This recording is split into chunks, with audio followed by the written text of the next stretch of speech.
Mon nom est Pierre Wiesel et je suis heureux de vous accueillir et de vous présenter le programme d'e-learning de l'ENSP. Il s'intitule « Curriculum accrédité de traitement du tabagisme du Réseau européen de prévention du tabagisme ».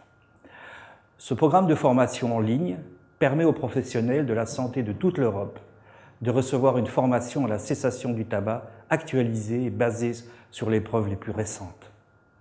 L'usage du tabac est la première cause de maladies évitables. Les statistiques sont très claires.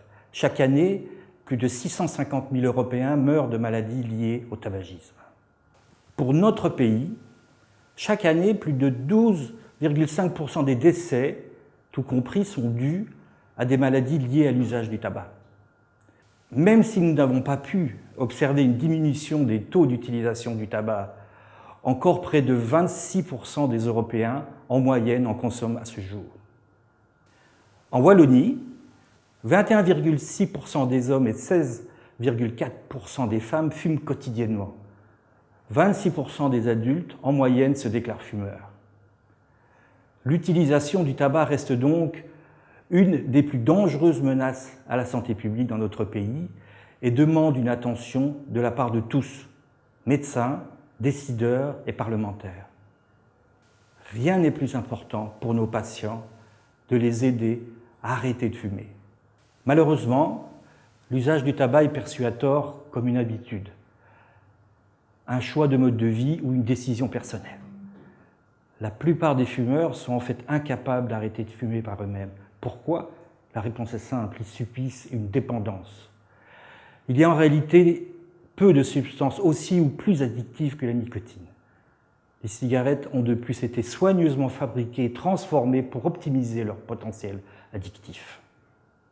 Lorsqu'un fumeur tente d'arrêter de fumer, il peut faire face à des angoisses et des symptômes de sevrage pouvant aller de légers à sévères.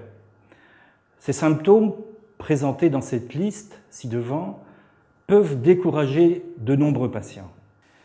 Il est très important que les cliniciens comprennent que pour la majorité des personnes qui utilisent le tabac, cette dépendance puissante devrait être considérée comme un élément à caractère médical et non pas une habitude, un plaisir ou un choix de style de vie. En tant que professionnels de la santé, nous avons le devoir d'intervenir et de traiter sans délai la dépendance au tabac des fumeurs.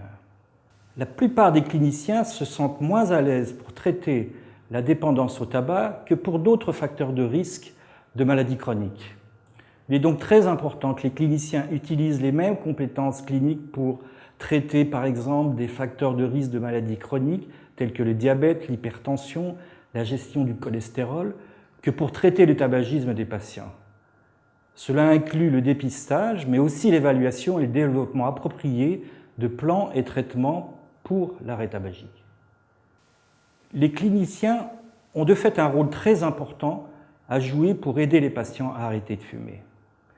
La majorité des patients déclarent que les conseils de leur médecin pour l'arrêt constituent une influence déterminante dans leur décision d'arrêter le tabac.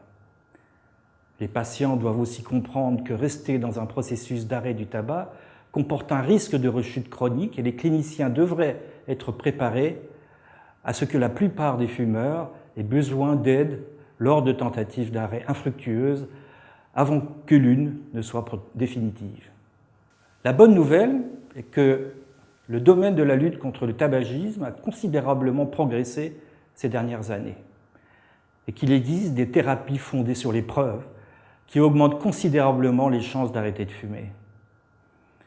Les principales composantes de la réussite de l'arrêt intègrent une combinaison de l'éducation, du soutien comportemental et de l'utilisation appropriée de la pharmacothérapie disponible pour arrêter de fumer. Il est donc important que les cliniciens soient familiarisés avec les techniques les plus récentes pour aider leurs patients à arrêter de fumer et qu'ils se sentent en confiance en les utilisant. Le programme de formation de l'ENSP est conçu pour fournir aux cliniciens une formation basée sur les recommandations ENSP 2017 pour le traitement de la dépendance au tabac, récemment publiées. Ces lignes directrices sont basées sur les preuves et forment des recommandations pour des interventions les plus efficaces. Elles comprennent plus de 80 recommandations fondées sur des données probantes pour guider le traitement clinique. L'une de ces recommandations est par exemple que tous les professionnels de santé de différents milieux, y compris des soins primaires, des soins spécialisés et des hôpitaux par exemple, devraient recevoir une formation en cas de démarche d'arrêt du tabagisme de patients et se sentir à l'aise en intervenant avec ceux-ci. Le programme d'e-learning en ligne de l'ENSP comprend 8 modules.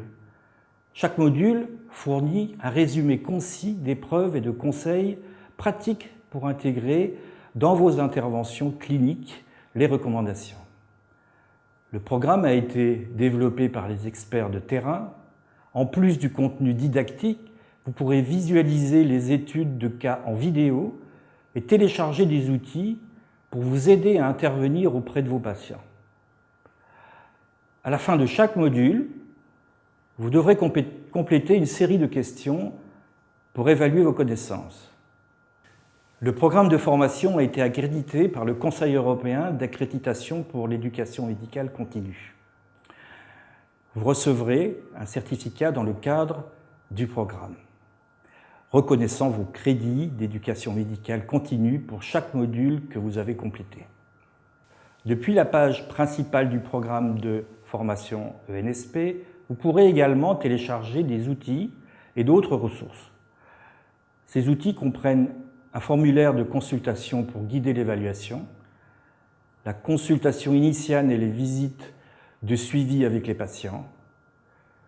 Nous vous encourageons à utiliser ces matériaux dans votre propre pratique.